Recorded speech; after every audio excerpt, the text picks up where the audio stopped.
नमस्कार बच्चों, कैसे हैं आप सब। आशा करती हूँ आप सभी अच्छे होंगे, स्वस्थ होंगे, खुश होंगे और अपनी पढ़ाई भी अच्छे से कर रहे होंगे। जैसा कि आप सभी जानते हैं, मैं हूँ आपकी हिंदी की अध्यापिका और मैं स्वागत करती हूँ आप सभी का आईसीटी वर्चुअल क्लासरूम में। और आज हम यहाँ पर एकत्रित हुए हैं पढ़ने के लिए क्लास 9th की हिंदी। क्लास 9th की हिंदी में हम यहाँ पर पढ़ रहे हैं हमारी क्षितिज पाठ्य पुस्तिका भाग 1 का चैप्टर रसखान के सवैये, जो कि काव्य खंड से लिया गया है। और देखिए, हमने यहाँ पर अपने चैप्टर को लास्ट सेशन में स्टार्ट किया था और हमने इस पाठ के बारे में यहाँ पर काफी सारी चीजें पढ़ी थी। और उससे पहले हमने रसखान जी के बारे में यहाँ पर पढ़ा था। रसखान जी का जीवन परिचय हमने यहाँ पर पढ़ा था, उनकी रचनाओं के बारे में यहाँ पर पढ़ा और साथ ही उनकी जो भाषा शैली है और उसके बारे में। और क्योंकि जैसे कि मैंने आपको बताया कि रसखान जी जो हैं वो कृष्ण के अनन्य भक्त हैं, कृष्ण के अगाध एक तरह से कृष्ण से उनका लगाव है। तो यहाँ पर जो उनके सवैये दिए गए हैं, ये जो 4 सवैये उनके दिए गए हैं, उनको हमने यहाँ पर पढ़ा। तो लास्ट सेशन में केवल हमने यहाँ पर रीड किया था, तो आज हम किस तरह से यहाँ पर इसकी व्याख्या करेंगे ये भी मैं आपको बताऊंगी। और साथ ही हम इसको इसके जो प्रश्न उत्तर है उनको भी हम यहाँ पर डिस्कस करेंगे। तो देखिए, इसको एक बार हम यहाँ पर समझते हैं अच्छे से, फिर से दोबारा से हम इनके सभी सवैयों को एक बार देखेंगे और साथ ही उनको जैसे लास्ट सेशन में केवल रीड किया था, देखिए लास्ट केवल जो 4th है वो हमारा शेष रह गया था, बाकी के 3 हमने पढ़ लिए थे। तो आज किस तरह से इनकी व्याख्या आप करेंगे, ठीक है, किस तरह से आप इनकी व्याख्या करेंगे वो यहाँ पर आज आपको बताऊंगी मैं।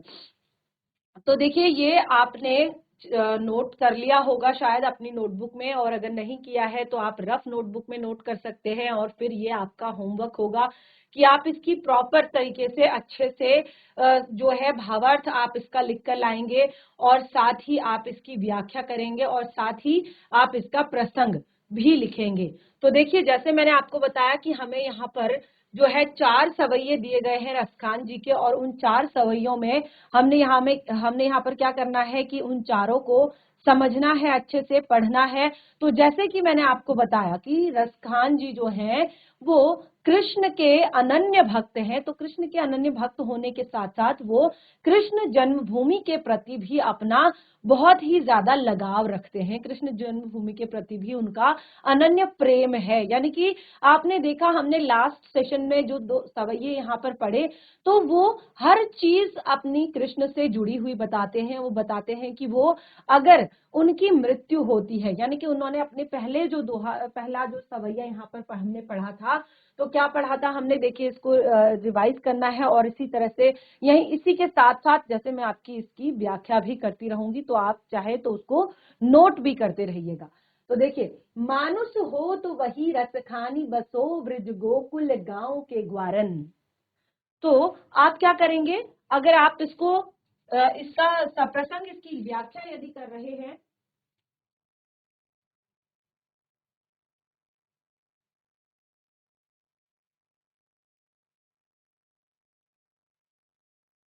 तो आप क्या करेंगे, यहाँ पर आप सबसे पहले इस तरह से लिखेंगे जैसे कि यहाँ पर आपको दिया जाता है, जैसे आप लिखते हैं, नोट करते हैं। जैसे जैसे आप लिखेंगे मानुष हो तो, फिर आप इस तरह से करेंगे और फिर लिखेंगे कदम्ब की दारन, ठीक है, इस तरह से आप लिखेंगे और फिर आप लिखेंगे प्रसंग। तो प्रसंग में आप क्या लिखेंगे, प्रसंग में आप लिखेंगे कि प्रस्तुत सवैया, ठीक है, प्रस्तुत सवैया हमारी पाठ्य पुस्तिका क्षितिज भाग 1 के रसखान के सवैये पाठ से लिया गया है। और इसमें इसके रचयिता जो हैं वो रसखान जी हैं, और इसमें रसखान जी द्वारा कृष्ण जन्मभूमि के प्रति अपने अनन्य प्रेम और अनन्य भक्ति को जो है प्रकट किया है। ये आप उसमें लिखेंगे, क्या लिखेंगे कि इस दोहे में रसखान जी द्वारा कृष्ण की जन्मभूमि के प्रति अपने अनन्य प्रेम और अनन्य भक्ति को प्रकट किया है। तो आप यहाँ पर लिखेंगे इस तरह से और फिर आप लिखेंगे व्याख्या या भावार्थ, ठीक है। तो भावार्थ में जैसे मैंने बताया, मानुष हो तो वही रस खानी, बसो ब्रज गोकुल गांव के ग्वारन, जो पशु हो तो कहाँ बस मेरो, चरण नित नंद की धेनु मझारन। तो यहाँ पर आप लिखेंगे कि रसखान जी, जो हमारा प्रस्तुत सवैया है, इसमें रसखान जी यहाँ पर कह रहे हैं कि यदि अगले जन्म में उनका यदि पुनर्जन्म होता है, वो दूसरा जन्म यदि लेते हैं, तो वो पूर्ण रूप से रसखान जी जो है वो पूर्ण रूप से कृष्ण को समर्पित होना चाहते हैं, कृष्ण की जन्मभूमि में ही अपना बसेरा चाहते हैं, और वो चाहते हैं कि यदि वो मनुष्य बने, ठीक है, वो चाहते हैं कि वो यदि मनुष्य बने तो वो क्या करना चाहते हैं, ब्रज गोकुल गांव, बसो ब्रज गोकुल गांव के ग्वारन, तो वो गोकुल और ब्रज के जो ग्वाले हैं उनके साथ बसना चाहते हैं, वो एक ग्वाले के रूप में जन्म लेना चाहते हैं और उन ग्वालों के बीच में वो बसना चाहते हैं यदि वो मनुष्य का जन्म लेते हैं। ठीक है, अगली पंक्ति में कह रहे हैं, जो पशु हो तो कहा बस मेरो, चरो नित नंद की धेनु मझारन, और जो मैं पशु का रूप धारण करूं, यदि मैं पशु का रूप धारण करूं तो मैं क्या करूं, जो नंद बाबा की गायें हैं उनमें से कोई एक बनूं, यानी कि मैं नंद बाबा की गायों के साथ, चरो नित नंद की धेनु मझारन, जहां नंद बाबा की गायें चरती हैं मैं उनके साथ जो है चरूं, यानी कि मैं उसी ब्रज का, उसी गोकुल की कोई गाय बनूं। इस तरह से पाहन हो तो वही गिरि को, जो कियो हरिछत्र पुरंदर धारण, यदि कोई पाहन अर्थात कोई पत्थर में बनूं, क्या कहा था लास्ट सेशन में, अच्छे से क्लियर किया था मैंने कि पाहन हो तो वही गिरि को, जो कियो हरिछत्र पुरंदर धारण, अगर मैं पत्थर बनूं, अगर मैं पत्थर बनूं तो मैं उसी गिरी अर्थात पर्वत का बनूं। किस पर्वत का, गोवर्धन पर्वत का, जो हरि ने, श्री कृष्ण ने अपनी उंगली में धारण किया था एक छत्र की तरह, जब जो है बहुत ज्यादा नाराज हो गए थे इंद्रदेव और उन्होंने बहुत ज्यादा अतिवृष्टि कर दी थी, बहुत ज्यादा वर्षा कर दी थी और उनके वज्रपात से बहुत बड़े बड़े वज्र गिर रहे थे और उनके वज्रपात से पूरे गोकुल वासियों को, पूरे ब्रजवासियों को बचाने के लिए कृष्ण भगवान ने वो जो गोवर्धन पर्वत है उसको अपनी उंगली में धारण किया था एक छत्र के रूप में। तो मैं उसी गोवर्धन पर्वत का पत्थर बनना चाहता हूं, जो खग हो तो बसेरो करो, मिली कलिंद कूल कदम्ब की डारन, अगर मैं कोई पक्षी बनूं तो मैं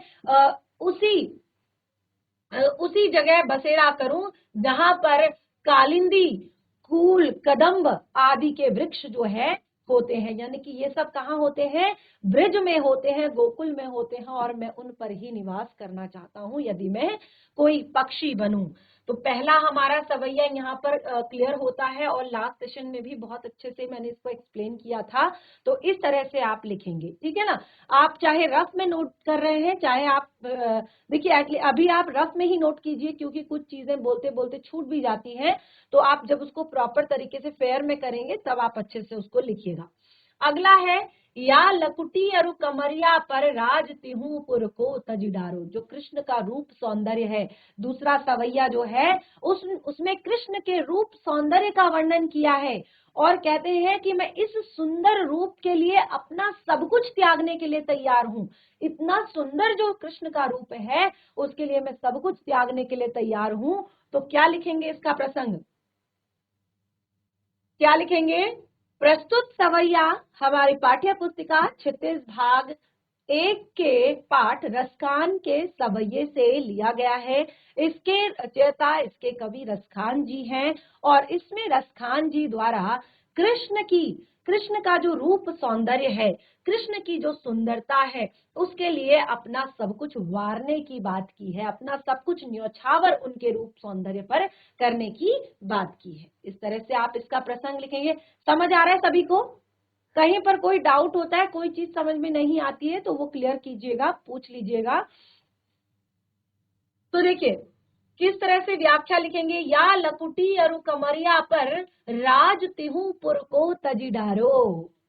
या लकुटी यानी कि जो रसखान जी हैं उनको ब्रज के जो ग्वाले हैं, ब्रज के जो ग्वाल बाल हैं, उनकी हाथ में लकुटी यानी कि उनके हाथ में लाठी और उनके ऊपर कंबल, वो इतना सुंदर लगता है, यानी कि वो रूप उन्हें इतना प्यारा लगता है। जब कृष्ण भगवान गैया चराने के लिए जाते हैं तो वो रूप उन्हें इतना सुंदर लगता है कि वो कहते हैं राज तिहु पुरको तजिडारो, तीनों लोगों का जो राज है वो उस पर न्योछावर करना चाहते हैं। वो चाहते हैं कि अगर मुझे ये मिल जाए ना, ये रूप मुझे सामने मिल जाए, यानी कि मैं अगर इसके साथ हूं तो मुझे कुछ नहीं चाहिए, मुझे कोई राजपाट नहीं चाहिए, मुझे तीनों लोगों का मैं राज जो है वो त्याग दूंगा। अगली पंक्ति देखिए और भी ज्यादा सुंदर है। आठहु सिद्ध नवो निधि के सुख नंद की गाय चराई बिसारो। जब नंद बाबा की गाय चराई जाती है, जब नंद बाबा की गायों को चराने के लिए कृष्ण भगवान गए हैं, तो उस टाइम पे रसखान जी कहते हैं वो दृश्य इतना मनोहर है, इतना ज्यादा सुंदर है कि मैं आठों सिद्ध और नवों निधियों के सुख को बिसार देता हूँ, भूल जाता हूँ उस टाइम पे जब ये दृश्य मेरी आंखों में आता है। अगली पंक्ति है, रसखान कबो इन आखिन सो, ब्रज के बन बाग तड़ाग निहारो। रसखान जी कहते हैं कि मैं चाहता हूं कि मैं हमेशा अपनी इन आंखों से, मैं हमेशा अपनी इन आंखों से ब्रज के बन बाग तड़ाग यानी कि तालाब वन वृक्ष आदि यानी कि जो ब्रज की छटा है उसी को हमेशा अपनी इन आंखों से निहारूं। और अगली पंक्ति है, देखिए क्या कहते हैं, कोटिक ए कलधोत के धाम, कोटिक ए कलधोत के धाम, करील के कुंजन ऊपर वारू। वो कहते हैं कि जितने भी आलिशान महल हैं, जितने भी आलिशान घर हैं, जितनी भी आलिशान बिल्डिंगें हैं, जितने भी आलिशान एक तरह से कोठियां हैं, मैं यहाँ ब्रिज की जो झाड़ियां हैं, जो कांटे हैं, उन पर ये सब चीजें न्यौछावर कर देता हूं। मुझे ब्रिज की झाड़ियों से, ब्रिज के कांटों से भी इतना प्यार है कि मैं इन सब पर ये सारी चीजें वारने के लिए तैयार हूं, सब कुछ न्यौछावर करने के लिए तैयार हूं। तो देखिए दूसरा सवैया भी यहाँ पर क्लियर होता है और मैं आशा करती हूँ कि आप सभी को अच्छे से समझ आ रहा होगा। तीसरे सवैये को देखिए फिर से आपने वहां पर यही चीज करना है। सबसे पहले आपने प्रसंग लिखना है, या लकुटी अरु कमरिया पर राज। तीसरा जो हमारा सवैया है, मोर पखा सिर ऊपर राखी हो, गुंज की माल गरे पहरूंगी।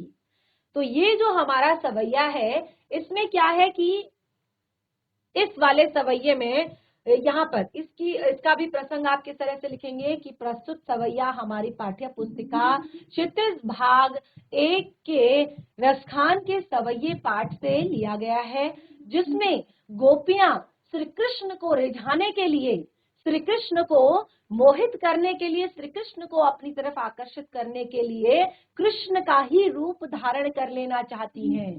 क्या चाहती हैं वो? व्याख्या में लिखेंगे, मोर पखा सिर ऊपर राखी हो, गुंज की माल गरे पहरूंगी। वो कहती हैं जिस प्रकार श्री कृष्ण के सर पर मोर पंख सजा हुआ रहता है, गुंजन की माला उनके गले में होती है, तो मैं भी बिल्कुल उसी प्रकार से गुंज की माला जो है अपने गले में धारण करके मोर पंख अपने सिर पर सजा लेना चाहती हूँ। और कहती हैं, ओढ़ी पीताम्बर ले लकुटी बन, गोधन ग्वारिन संग फिरूंगी। पीताम्बर ओढ़कर, पीताम्बर यानी कि जो श्री कृष्ण भगवान का जो वस्त्र है पीताम्बर, जिसको वो पहनते हैं पीले रंग का, और ले लकुटी और हाथ में एक लकड़ी लेकर, पीले वस्त्र पहनकर, पीले रंग की धोती पहनकर और कंबल लेकर और एक लकड़ी लेकर मैं भी क्या करना चाहती हूँ, बन गोधन ग्वारिन संग फिरूंगी। वन में गोधन यानी कि गायों के साथ, ग्वारिन यानी कि ग्वालों के साथ फिरना चाहती हूँ, घूमना चाहती हूँ, मैं भी गाय चराना चाहती हूँ नंद बाबा की। भवतो वो ही मेरो रस खानी, भव तो वो ही मेरो रस खानी, सो तेरे कहे सब स्वांग करूंगी। कहती है कि मैं उनको पाने के लिए, मैं कृष्ण को पाने के लिए मैं सब कुछ करने के लिए तैयार हूँ। रसखान जी कहते हैं, गोपियां कहती हैं कि कृष्ण को पाने के लिए मैं आपके कहे गए सारे स्वांग करने के लिए तैयार हूँ, यानी कि श्री कृष्ण का रूप स्वयं धारण करने के लिए तैयार हूँ। मैं सब कुछ उन्हीं की तरह मैं सब कुछ करने के लिए तैयार हूँ। लेकिन अंत में जो मैंने आपको थर्ड लाइन जो लास्ट बताई थी सेशन में, या मुरलीधर की या मुरली मुरलीधर की अधरान धरी अधरान धरूंगी। या मुरली मुरलीधर की अधरान धरी अधरान धरूंगी। लास्ट पंक्ति में कहती हैं कि कृष्ण के द्वारा अपने अधरों पर धारण की हुई, देखिए कहती है कि सब कुछ करने के लिए तैयार हूं मैं, गाय चराने के लिए तैयार हूं मैं, उनका रूप धारण करने के लिए तैयार हूं, मुकुट पहनने के लिए तैयार हूं, गुंज की माला पहनने के लिए तैयार हूं, पूरी तरह से उनका स्वांग करने के लिए तैयार हूं, लेकिन उनके द्वारा अपने अधरों पर रखी गई उस मुरली को मैं अपने अधरों पर रखने के लिए तैयार नहीं हूं, क्योंकि गोपियां तो वैसे भी उस मुरली से जलती है, उस मुरली से चिढ़ती है, कहती है कि ये हमेशा कृष्ण के होठों से लगी रहती है, ये हमेशा कृष्ण से चिपकी हुई रहती है, और वो इसीलिए क्या करती है, उससे चिढ़ती है, उससे जलती है, और वो कहती है कि मैं आपके होठों पर रखी हुई जो मुरली है उसको अपने होठों पर नहीं रखूंगी। तो ये हमारा तीसरा जो है सवैया यहाँ पर क्लियर होता है। इसके बाद हमने जो फोर्थ था, चौथा सवैया, इसको हमने पढ़ना था और लास्ट सेशन में भी हम इसको नहीं पढ़ पाए थे। हमने केवल 3 सवैयों को लास्ट सेशन में पढ़ा था, और अभी ये देखिए फोर्थ सवैया यहाँ पर है, और अभी हमने इसकी सप्रसंग व्याख्या भी इसी तरह से करनी है। तो देखिए मुझे आशा है कि ये तीनों जो अभी तक हमने पढ़े हैं वो आप लोगों को समझ आए होंगे। चलिए एक बार हैंड रेज कर दीजिए जिसको समझ आया अच्छे से। हैंड रेज करेंगे। जीआईसी देवप्रयाग, जीआईसी श्रीकोट, समझ आया बच्चे? हाथ खड़ा करके बताएंगे। और मुझे पता है आप सभी को प्रॉपर मेरी आवाज आ रही है, तो हैंड रेज करने में इतनी देर नहीं होनी चाहिए। जीआईसी देवप्रयाग, जीआईसी श्रीकोट, आप सभी को समझ आया जो हमने अभी तक यहाँ पर 3 सवैये पढ़े हैं? केवल जीआईसी देवप्रयाग में 1 से 2 बच्चों को समझ आया है, बाकी को नहीं समझ आया। गर्ल्स आपको समझ नहीं आया GIC Devprayag, GIC Shrikot, GIC Shrikot? क्या बच्चे आप मुझे सुन पा रहे हैं? जीआईसी श्रीकोट, क्या बच्चे आप मुझे सुन पा रहे हैं? हैंड रेज करेंगे। अच्छा, तो समझ नहीं आया किसी को मतलब ना। मैंने यहाँ से कहा कि यदि आप लोगों को समझ आ गया है तो आप हैंड रेज करेंगे। सुनाई सभी को दे रहा है लेकिन समझ किसी को नहीं आया है जो हम अभी तक पढ़ रहे हैं। किसी को समझ आया अभी तक हमने क्या पढ़ा यहाँ पर? GIC Srikot,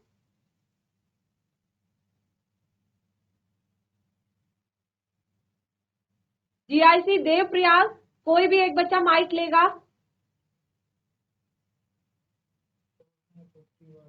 yes, GIC Srikot, बच्चे माइक ले रखा है आपने?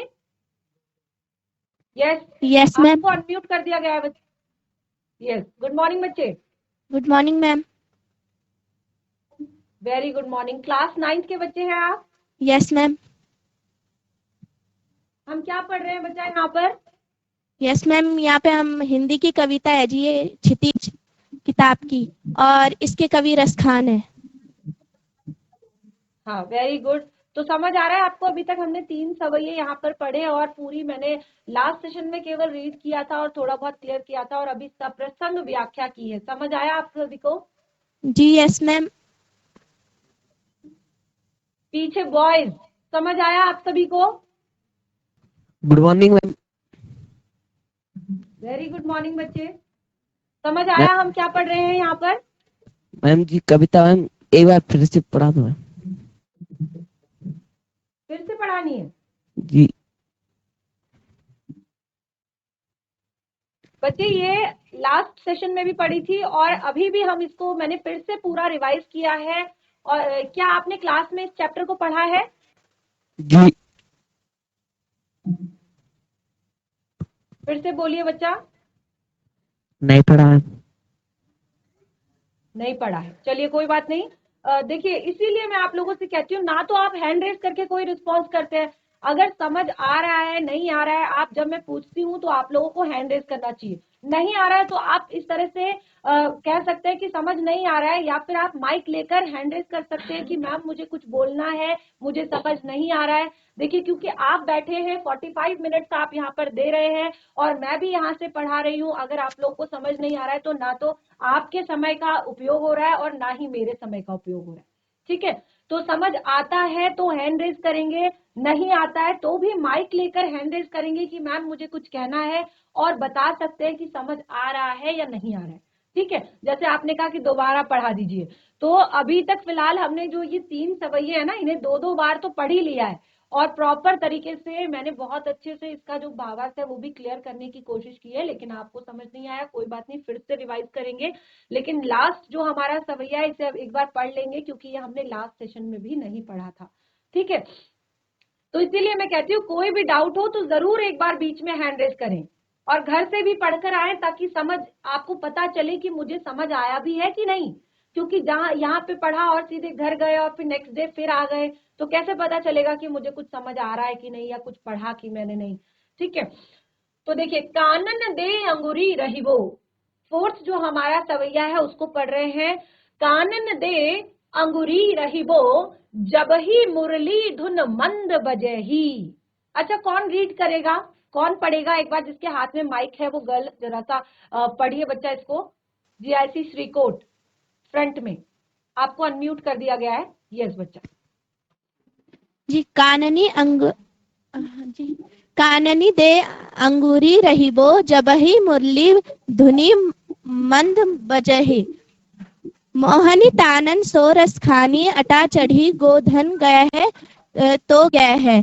टैरी कहो सिगरे ब्रज लोगनी, काल्हि को कितनो समुझे है।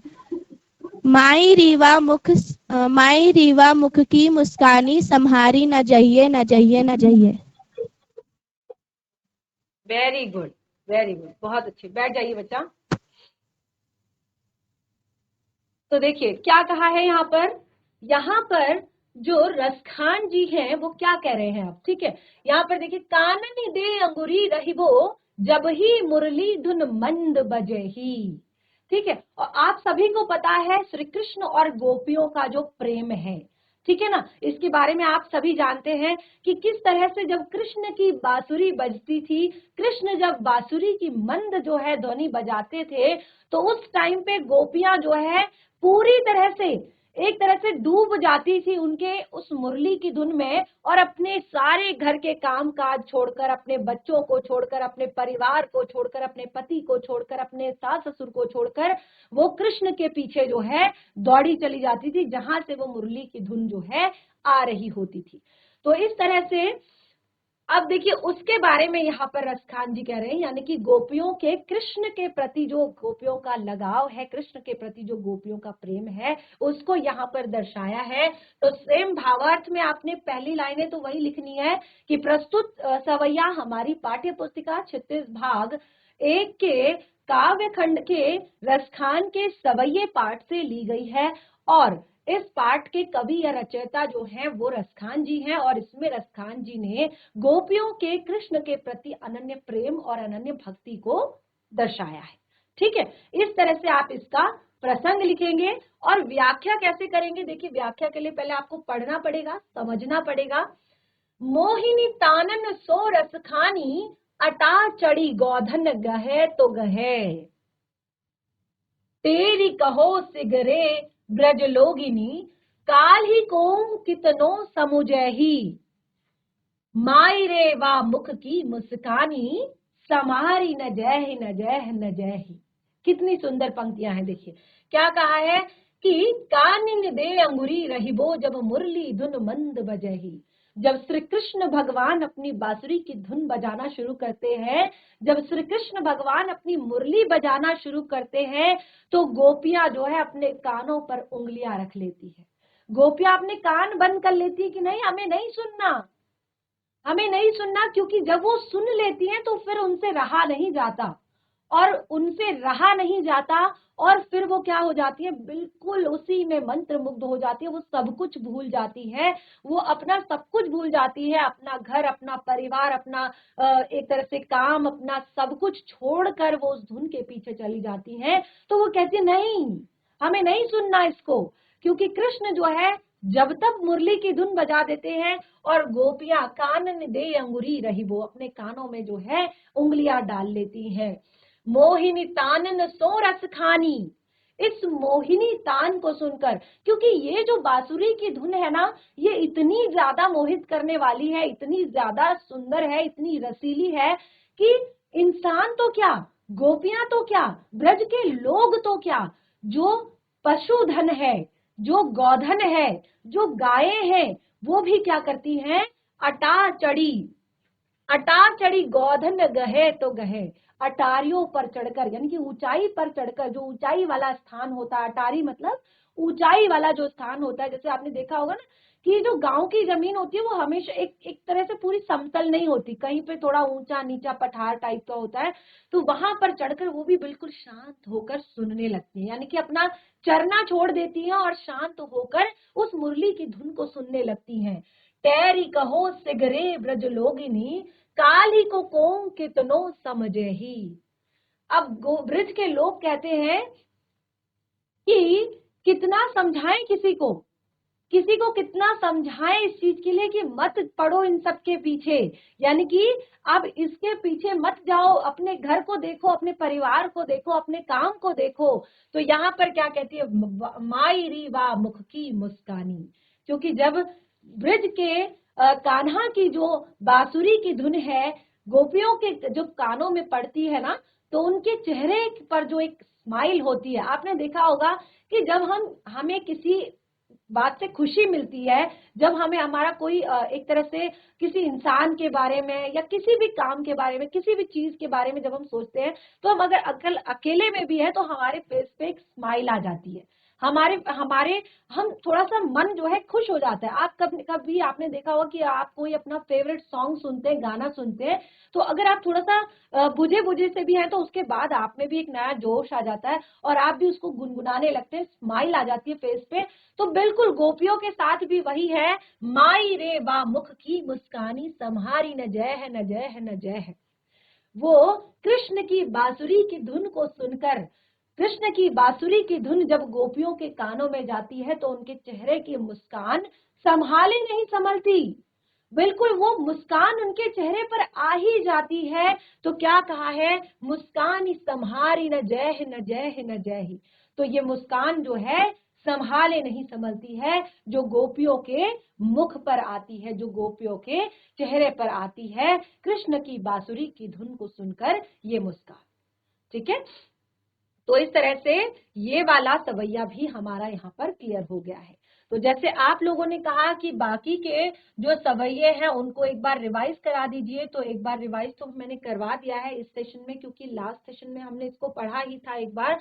तो यहाँ पर जैसे मैंने पहला वाला जो सवैया है इसमें मैंने बताया है कि यहाँ पर जो रसखान जी हैं, ठीक है, रसखान जी जो हैं वो अपने अगले जन्म के लिए कह चाह रहे हैं कि अगले जन्म में यदि उन्हें अगला जन्म मिलता है, यानी कि अगर उन्हें पुनर्जन्म उनका होता है तो वो हमेशा ब्रज में ही रहना चाहते हैं, और चाहे वो मनुष्य बने तो फिर वो ब्रज के ग्वालों के साथ रहना चाहते हैं, यदि वो पशु बने तो वो ब्रज की एक गाय, नंद बाबा के घर में गाय का जन्म लेना चाहते हैं, या ब्रज में कोई गाय बनना चाहते हैं और गोधन के संग जो गायों के साथ जो है वो चरना चाहते हैं। और वो कहते हैं कि यदि वो पत्थर बने तो वो उस गोवर्धन पर्वत पर रहना चाहते हैं जो श्री कृष्ण ने अपने हाथ में धारण किया था, और यदि वो कोई खग यानी कि कोई पक्षी बने तो वो चाहते हैं कि वो जो कदम्ब की डारी, जो यमुना नदी के किनारे जो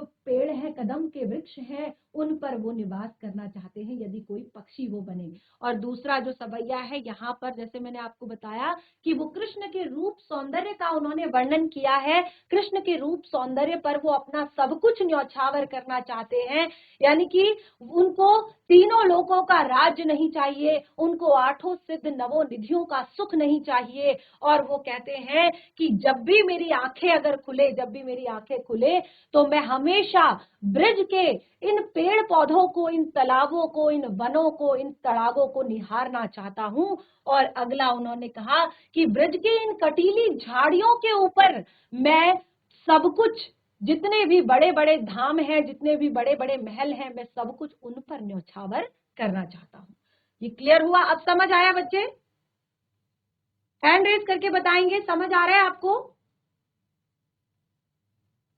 यस, वेरी गुड। अब मुझे लगता है अब तो काफी बच्चों को अच्छे से समझ आ चुका है, ठीक है ना। और देखिए ये होमवर्क है आपके लिए कि ये पूरी व्याख्या आपने खुद से नोट करके लानी है और मुझे दिखानी है, क्योंकि यहाँ पर पूरा अच्छे से मैंने क्लियर कर दिया है। और एक और होमवर्क है, देखिए चारों हमने सवैये अच्छे से पढ़ लिए हैं, तो यहाँ पर बचते हैं हमारे अभ्यास के प्रश्न। तो कोशिश कीजिएगा इनको घर से करके लाने की, और क्योंकि जब तक आप अच्छे से इसको क्लियर करते हैं तो आपको प्रश्न उत्तर करने में ज्यादा दिक्कत नहीं होती है।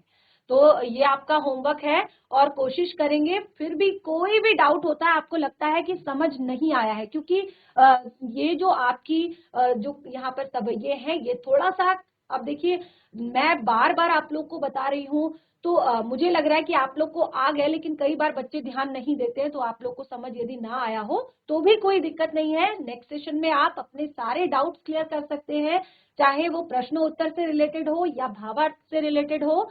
और एक बार पढ़कर जरूर आए। तब तक के लिए धन्यवाद। आपका दिन शुभ हो।